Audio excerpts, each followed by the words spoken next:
ایک تحریک چل رہی ہے وہ اسرائیل اور امریکہ کی مصنوعات کا بائیکاٹ کرنے کی.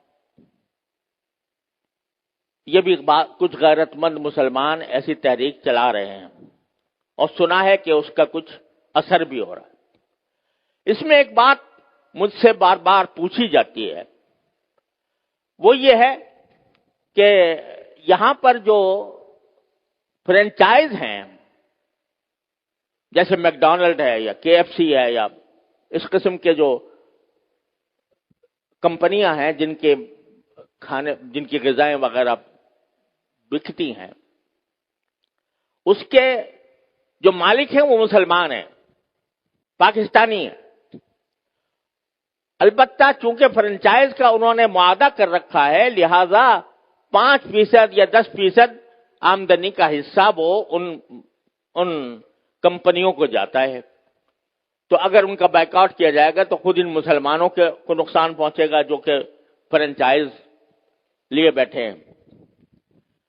تو میں اس کے جواب میں ایک بات عرض کرتا ہوں، وہ یہ کہ یہ مسئلہ فتوے کا نہیں ہے، یہ ایمانی غیرت کا مسئلہ ہے، غیرت ایمانی کا مسئلہ ہے.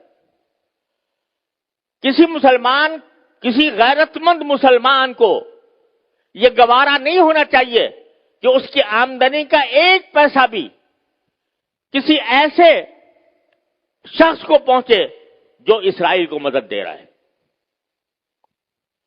یہ انسان کی ایمانی غیرت کا تقاضا ہے. یہ کہنا کہ بھئی 5% جاتا ہے، اب 95% تو ہم کھاتے ہیں. ارے بھائی 95% آپ کھا چکے، بہت الحمدللہ، کافی آپ نے نفع بنا لیا.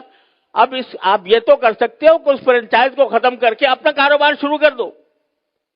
اگر اس کو ختم کر کے اپنا کاروبار شروع کرو گے تو ذرا تھوڑا سا پتہ تو چلے گا ان کو کہ یہ جو ہم دنیا بھر کے اندر ہم اپنی مصنوعات چلا رہے ہیں، دنیا بھر میں ہمارا سکہ چل رہا ہے، اس کا کچھ اثر تو ہوگا.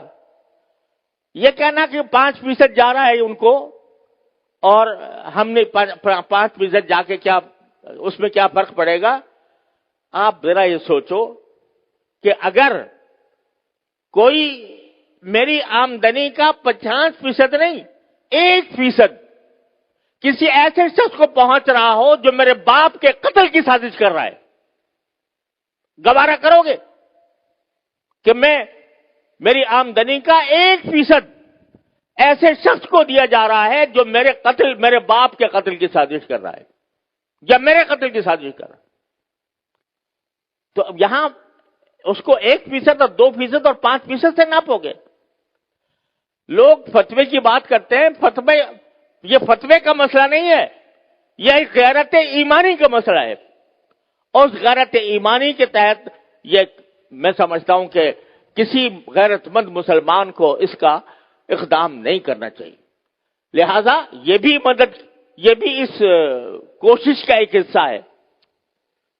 اور اس وقت یوں سمجھو کہ میں تو یہ سمجھتا ہوں کہ ایک لحاظ سے پوری امت مسلمہ حالت جنگ میں ہے، پوری امت مسلمہ حالت جنگ میں ہے، کیونکہ یہ حملہ صرف فلسطینیوں پر نہیں ہو رہا، معال کار اس کا اثر پورے عالم اسلام پر پڑنے والا ہے. لہذا حالت جنگ میں ہے.